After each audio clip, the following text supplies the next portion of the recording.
Sud Radio Berkov dans tous ses états. Ordinaire générique, évidemment, Richard Strauss de 2001, Odyssée de l'espace, le chef-d'œuvre, l'un des chefs-d'œuvre du grand cinéaste Stanley Kubrick. Et voilà.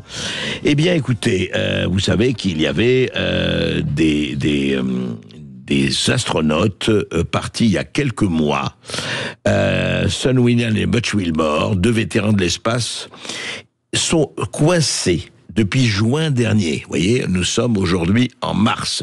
Depuis juin dernier, dans la Station spatiale internationale ISS, en raison de défaillances sur le vaisseau Starliner de Boeing, qui les avait acheminés donc en juin dernier.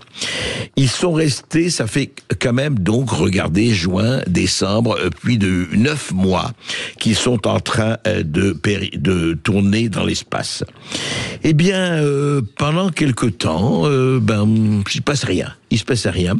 Il se fait que, depuis le retour au pouvoir de Donald Trump, Elon Musk qui, comme vous le savez, est le président, le PDG de SpaceX, qui est devenu l'agence spationaute la plus importante et qui a toutes les commandes de la NASA, par exemple.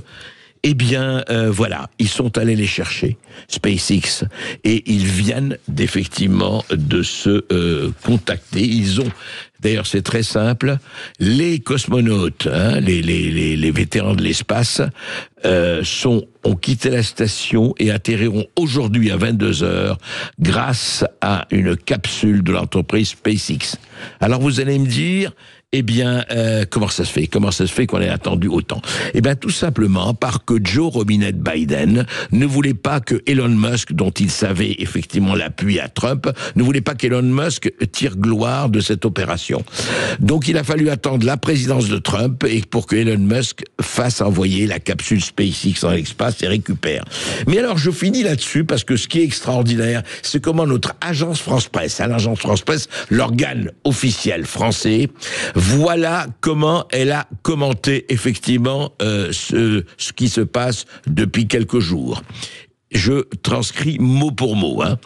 Une nouvelle équipe d'astronautes est entrée dimanche dans la Station spatiale internationale, c'est qui tournoyait depuis 9 mois, pour y relever leurs collègues bloqués depuis plus de 9 mois, selon des images diffusées en direct par la NASA. Pas un mot dans le communiqué de l'AFP, pas un mot sur SpaceX, pas un mot sur Elon Musk. Non, là, on n'en parle pas.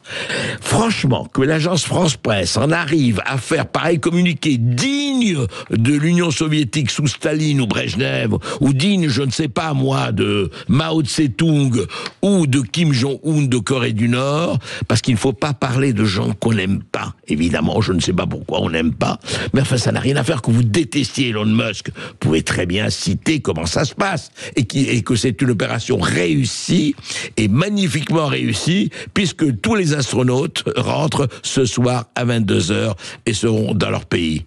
Voilà. Ça s'appelle l'agence France-Presse ou l'agence France-Détresse. Vraiment, je pose la question parce que l'AFP a toujours été quelque chose, une institution respectée. Eh bien, restez-le, s'il vous plaît.